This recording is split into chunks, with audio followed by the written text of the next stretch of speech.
കൊണ്ടൊരു സ്വാമിജി പറയൂ. കേരളത്തിൽ നിന്ന് ഭക്തന്മാർ നിങ്ങളെ കാണാൻ ഇരിക്കുന്നു. സ്വാമിജി എപ്പോഴും ഇങ്ങനെ മഞ്ഞിനകത്തായിരുന്നു സ്വാമിജി? ഞാൻ 6 മാസം ഈ മഞ്ഞിലും 6 മാസം മഞ്ഞിനുള്ളിലുമാണ്. സൂര്യഭഗവാൻ വന്നതിനെ വിളിക്കുമ്പോൾ മാത്രമേ ഞാൻ എണീക്കാറുള്ളൂ. സ്വാമിജിയുടെ ഭഗവാൻ ഭയങ്കര പാടാ എനിക്ക്. ഞാൻ സ്വാമിജിയുടെ ശിഷ്യൻ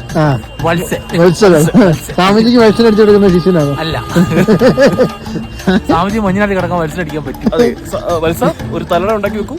സ്വാമിജിയുടെ പെടലി വേദന എടുക്കും. വെച്ചോ. സ്വാമിജിയുടെ തല അടിച്ച് പൊട്ടിക്കാനല്ല പറഞ്ഞത്. തലട പോന്നടാ. തലടി പോകുകയാണ്.